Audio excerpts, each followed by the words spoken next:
Coming up on Need to Know, you may think tracing your family tree is a personal story, but it's actually part of the American story. The host of the PBS series Genealogy Roadshow on the surprising twists and turns in connecting family dots. That's next.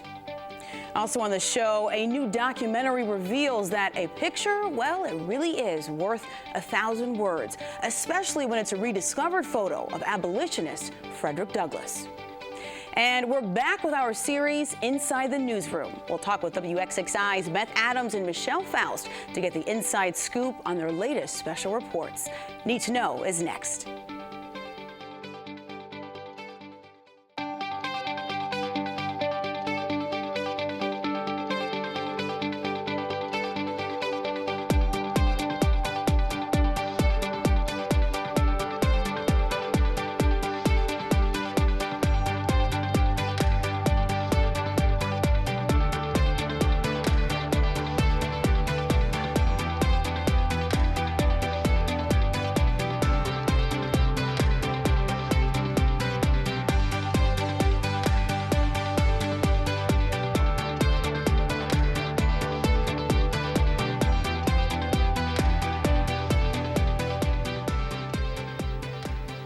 It was writer Alex Haley who said, when you start about family, about lineage and ancestry, you are talking about every person on earth. The host of the PBS series Genealogy Roadshow, Kenyatta Berry, was in Rochester this week. She joined me to share her perspective on how navigating one's family tree can not only transform one's identity, but also reveal new layers of their family story and the American story. Take a look. Kenyatta, genealogy is considered to be one of the most popular hobbies in America. And this is according to a Marist poll that was done some time ago. And there are some reports that find that it has become a billion-dollar industry. And so I want to know what attributes to people's fascination and discovering their family heritage, their family story. Well, I think it's a need to kind of know your history and understand it, right? And people are fascinated by their ancestors' lives, what they went through, coming to America or whatever happened, their experiences here. So I think also being able to find information on the internet has made it possible and more affordable. So genealogy has become popular because of that. So if you have an Ancestry.com or Family Search, so people can quickly type in their ancestor's name and find a newspaper article or something about them. So they then become hooked, because genealogy is like an obsession, I think. Are there any, maybe an example or two that you can share in terms of a fascinating story, interesting, shocking example of the type of discovery that one can make when really digging, to find more? Well, my favorite story, and I always talk about her, is Gail Lukasik from season 2 in St. Louis. Now, Gail is a mystery writer, and she did research on her family prior to coming to Genealogy Roadshow. And she lived her entire life as a white woman, and she goes to do research on her mother. And she finds a census record that lists her mother as colored. Wow. And she was like, wow, forever changed from that. Then she orders her mother's birth certificate from New Orleans. Same thing. She confronts her mother, and her mother denies. Finally, she says, here's the proof. And her mother says, yes, I've been passing for white, but you are not allowed to tell anyone until I die. Her mother dies. 4 months later, she's on the show. And she shows up, and she just knew her mom's father had African heritage. I mean, in New Orleans, Louisiana, you got your French, your Spanish, and your African. It's kind of a mix there. And I was able to tell her, not only was your grandfather African American, but also your grandmother, which she didn't know. And her grandfather remarried, and her mother had 4 half siblings she never knew. With children and, just descendants from that family. So for Gail, it was all of this stuff where I'm sitting in front of her with her husband and her kids, and her husband says, your mother never really wanted to go out in the sun. And I said, you know why? She didn't want to tan. It was like this revelation unfolding in front of me. And so Gail has written a book about her mom. And that to me was one of the most fascinating stories, because what I love about doing Genealogy Roadshow are these are things that people don't talk about a lot. and being able to, for Gail to be brave enough to share that story, 'cause she was the only person who knew in her family. And speaking of family ties, it turns out that you have family ties here in the Rochester region. I do. Tell us just a little bit about that backstory. So my family actually, there are a number of African-American families that moved to I like to call it Tri-County area, but to Genesee County, Livingston, Monroe counties from Culpeper, Virginia after the Civil War. And my family was part of that. In 1886, my third great-grandparents, James and Emily Sellers, moved to York and with their children, and my family has lived in Leroy, Caledonia, Rochester, that whole area. And my great-grandmother and her sisters moved from here to Detroit, which is where I was born. And I should point out, so viewers know, this week you will be meeting some cousins here in Rochester that you have not met from that Tri-County area for the very first time. I will be, yes. So I will be meeting some cousins, second and third cousins who I met their parents when I was here about 13 years ago, but they really don't know about me. And I sort of put the call out to everyone in the area. I'm coming to town and I'm related to you, so show up. But yeah, it'll be I'm excited and nervous at the same time, actually. What I would have to imagine, that would be a feeling a lot of people feel when discovering or learning about some of this information. And you've been doing this for more than 17 years. And I want to know, is there certain information that you find most people want to know? Are there certain questions that people are constantly asking, or is it more so individualized to a particular family? I think there's a general question around, sort of where did I come from? Who are my ancestors? And I think for African American genealogy, specifically with slavery, that's the big question. Can I find my ancestors, during slavery? And that's the area I focus on. So I find that, yes, you can. There's documentation related to that, but it's really focused on the slave owner. So you have to research your family plus that family. But I think the general question is sort of, how long have I been here? How long has my family been attached to either this county, this town, to the states, and where they come from? I like to say that all roads lead to Virginia when it comes to doing African American genealogy, because everyone's from Virginia at some point. But yeah, I think it's just in general, people want to know, what happened, and can they really have their history? Because I find that people are really changed when they realize that. When I talked about Gail, she stepped away from Genealogy Roadshow a different person. And writing the book about her mother, her whole family, her dynamic changed. She met those cousins that she never knew. Her mother never knew. So I think when people seek their sort of ancestry or try to figure that out, there's something missing there. And we kind of, fill that gap. And I think it's important to know where you came from, because that helps you moving forward. I would have to imagine sometimes it's painful information that you're yeah. hearing too, because the narrative, the history of this country is such that not all of these stories might necessarily have a positive spin, if that's the word that I can use.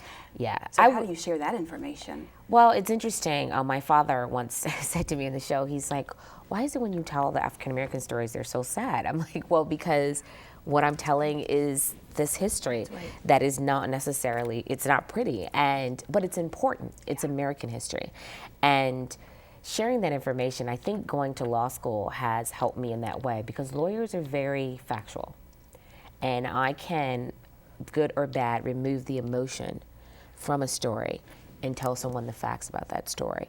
But yet I can still allow them to take it in. And you'll see this season actually on the show, there's a moment when I actually break down, which never happens, but it was such a painful moment, and I held it together into that last moment. And it was just, at that moment, I sat there and I felt like the weight of being an African American woman and telling these stories over and over again just hit me, and I lost it. And the woman across from me, she lost it as well. And it was just the two of us. And it was, that was the moment where I couldn't maintain sort of that lawyer Kenyatta, right? It was the emotional, the true human being Kenyatta that came out and saying, this is tough, but it's a story that needs to be told. And that's what I think, that's one of the things I value, I would say, about being on Genealogy Roadshow, is to talk about those difficult subjects. And one thing I want to point out, you mentioned in an interview that African Americans think, and you just said this now, it's difficult to trace their ancestry, because I think it's hard to get beyond the 1870 brick wall. Explain what you mean by that. So the 1870 brick wall means the 1870 U.S. federal census was the first federal census that former slaves were enumerated. Okay, so when you get back to 1870, now the census records go from 1790 to 1940. When you get to 1870, most African Americans are like, okay, well, I can't go beyond that because my family were slaves, so they were not enumerated in the 1860 or 1850 federal census. And if they were enumerated in the slave schedules. Now, the slave schedules only listed the age, the race, and the sex, not the names. And they were listed under their owners. So if you don't know the slave owner, it's difficult to find your family. But you can get to that point where you find the slave owner. There's two tactics, and I'll explain this very quickly.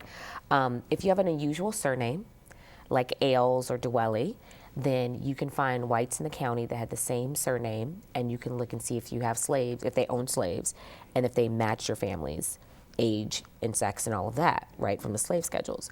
If you have a very common name, like Barry, then you need to look at the Freedmen's Bureau records, and you need to look at labor contracts, which are essentially sharecropping agreements.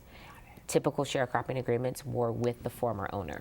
So for my Lewis Carter, he had a sharecropping agreement with Dr. John Taylor, right, in Culpeper. So I know that Carter was not his slave owner. Interesting. Interesting. From this, for those who are watching right now and they're thinking, they're listening to you and they're thinking, how do I do this, right? What steps do I take to learn more? What would you tell them? What advice? How do they get started in this process? Well, I think the biggest step is to get those family stories. A lot of genealogy is based on stories. I heard we're Native American. I heard this about my family. So I would say get the stories, interview those, your elders, grandparents, great-grandparents, whoever's alive. I would do that. Record them, do a video. It's very easy on your iPhone, voice memo, whatever, or whatever tablet device you might have, right? And then from there, start with the 1940 census. The 1940 census is free online, even at Ancestry. I think there's like a 1940 census site from the National Archives. And anyone that was born in that time period will be listed with their household. So if you have a grandparent or great-grandparent that was born in that time frame, I would look at 1940 and record all of the folks that are in the household at that time. And then you can go from 1940 to 1930 all the way back until probably 1870, or if you're not African American or either free people of color, beyond that. So for those that are watching, start with your family, get the story, go to the census records, and then follow that trail back. And then I was talking with a colleague about this in terms of some of the tools that are available right now to track your family heritage. How accurate are they? Are there certain things that you need to be aware of to make sure? Because John Smith, I mean, how many of them were born, in 1935? You think about something like that and you want to make sure you've got the right person. Absolutely, yes, it's a great question. So census records, while they're a valuable resource, I think once you get beyond sort of 1940, 1930, it can become a little sketchy, I would say, because the ages are a little different. So, because if you think about a census record, right, when the census person knocks on the door, either you're home or you're not. They're going to ask a neighbor. They may guess your age. You may not know, especially when you get into slavery, folks that were born in slavery, they may not know their actual age. So census records are a great resource, but they're not, you shouldn't rely just on the information you get there. You need to back it up with birth, marriage, death records as well, that you can order from various states, depending. And I think when you do genealogy, one of the things that is important is look at newspapers. I mean, there's a lot of information, especially here in upstate New York, that's recorded in newspapers. I found so much about my family and their lives and what they did in church and who got married and all of that by looking at newspapers. That's a great resource as well. Kenyatta Berry, host of Genealogy Roadshow. Thank you for your time and welcome to Rochester. Thank you. Welcome back, I should say. Yeah, thank you. I'm excited to be here. You. Season 3 of Genealogy Roadshow premieres on Tuesday, May 17th at 8 p.m. right here on WXXI TV. What began as a routine maintenance check of artifacts in Rochester's public library ended with quite a find. A photograph that historians believe hasn't been seen since the early part of the 20th century. The man in the picture, none other than abolitionist, orator, and author Frederick Douglass. The story behind this photograph is the focus of a new documentary by the city of Rochester called Rediscovering Frederick Douglass. Take a look. Now, more than 120 years after Douglass's death, a photograph thought to have not been seen for nearly a century has been rediscovered. offering a new glimpse into the famed abolitionist's life and the time in which he lived. It was a little like finding buried treasure. It is not typical of what one might expect from a photograph made in the 19th century. A team of historians and photography experts have been brought together to investigate the photo's past and work to preserve its future, giving us a unique opportunity to look deeper into the life of an extraordinary man and his surprising relationship with the art and politics of early photography.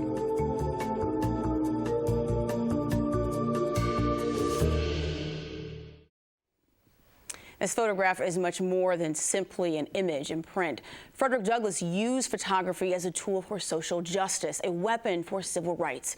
Joining me to share more about the discoveries made in this documentary of the most photographed man of the 19th century is Tiana Stevens, communications producer for the city of Rochester, and Dolores Jackson Radney, community artist, educator, and owner of Kumba Consultants. Welcome to both of you. Thanks for being here. Thanks for having us.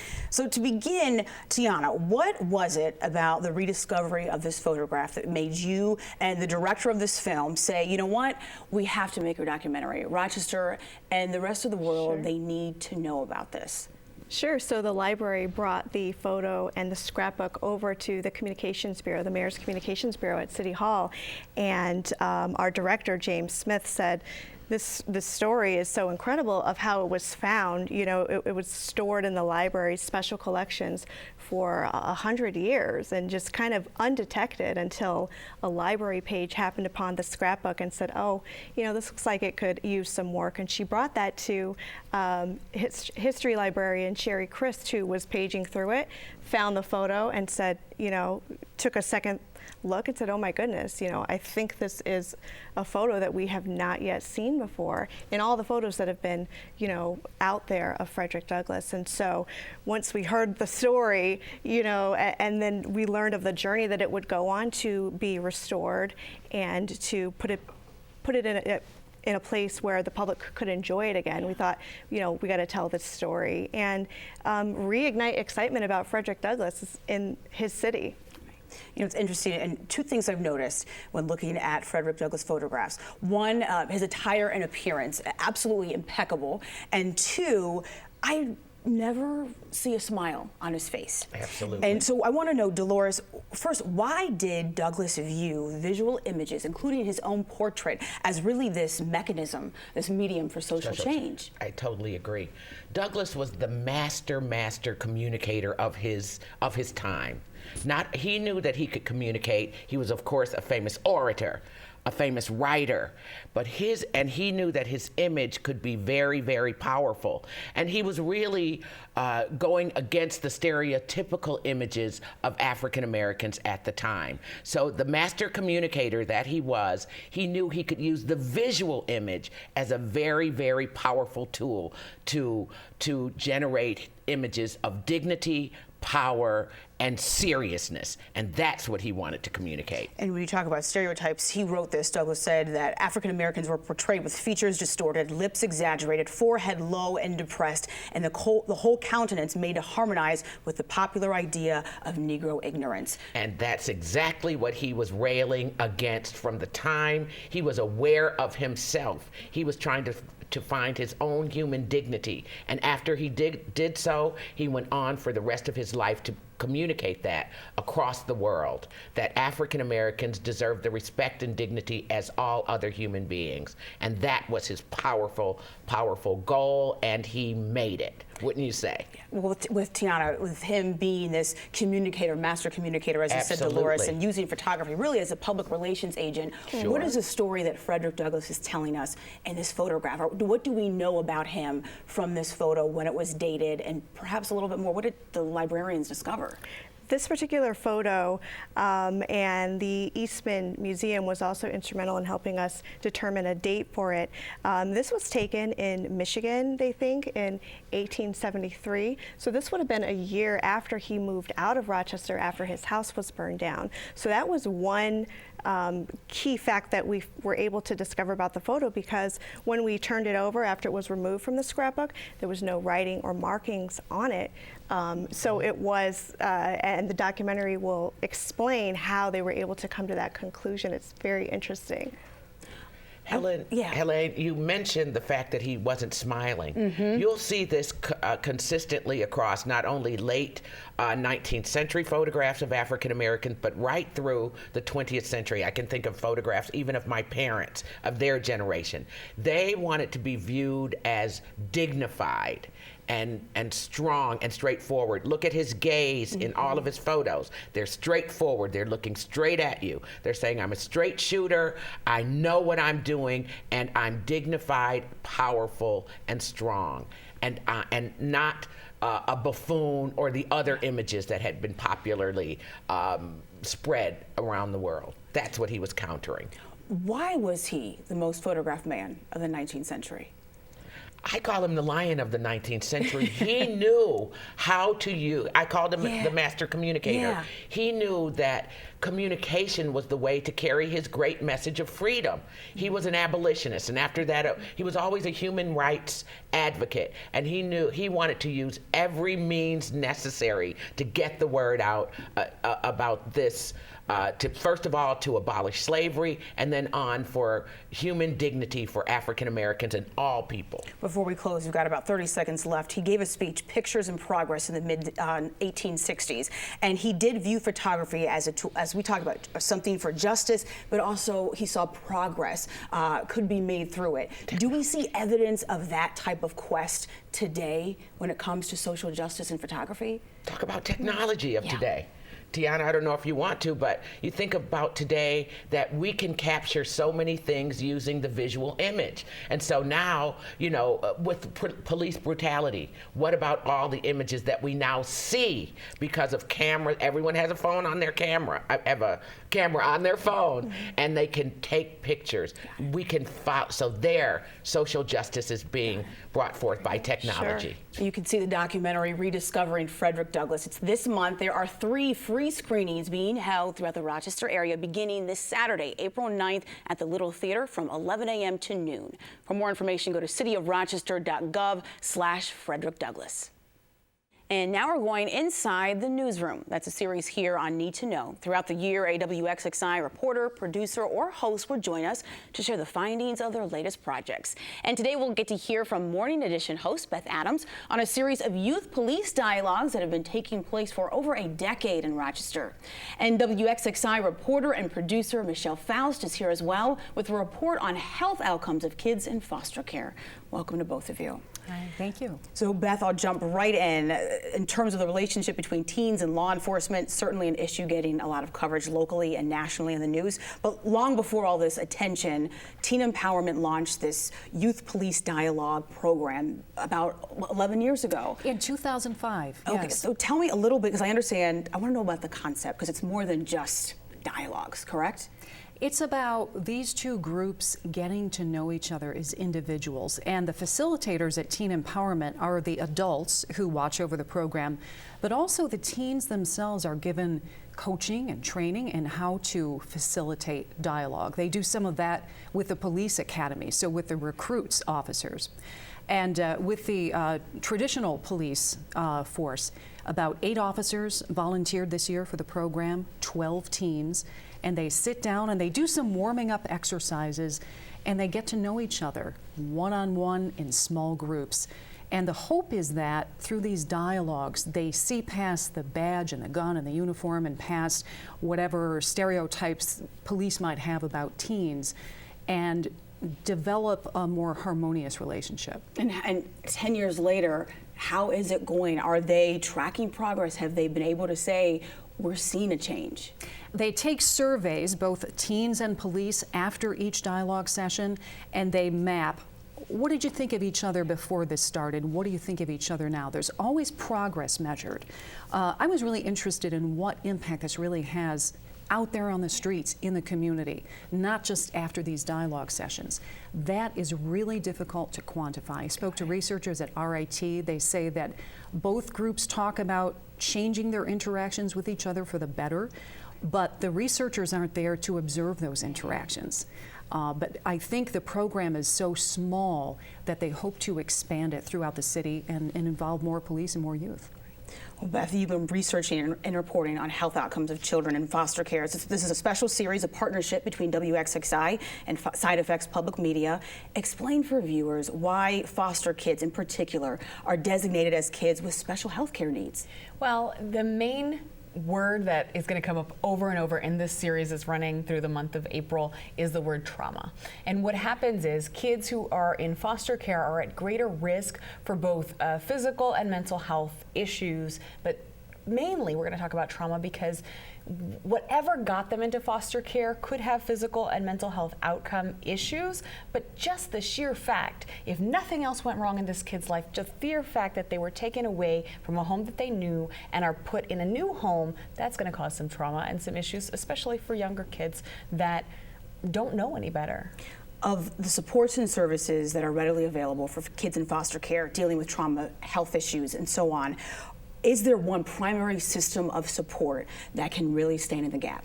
Well, when we look across the country at what happens in foster care, it's different in every county. So to just say that one thing is working and helping everyone, it's really impossible to say. And foster care is not in the best shape nationwide. In Monroe County, we're doing something a little bit different for mostly physical health, but they're also addressing some of the trauma issues, and that is Starlight Pediatric is a health home that takes in all the kids in foster care, and they are looking at how they're doing, and they give this trauma-informed care. They're taking care of all their physical needs, but they're also helping both the biological parents and the foster parents to help take care of these kids that might have some special needs. Beth Adams' Youth Police Dialogue series is airing this week on WXXI Radio. Be sure to tune in to Morning Edition Friday morning at 6:45 and 8:45 to catch the reports. They'll also be available online at WXXInews.org. And you can catch the WXXI News series Fragile Lives, examining the health outcomes of children in foster care. That's now through April 27th on WXXI Radio. That's AM 1370, WRUR FM 88.5, and online at WXXInews.org. And that is it for this edition of Need to Know, Rochester's News Magazine. I'm Helene B. and Duty Hofer. Thank you for tuning in tonight. And for those who join us throughout the weekend here on WXXI TV and online, thank you for watching. I'll see you next week. Have a good night.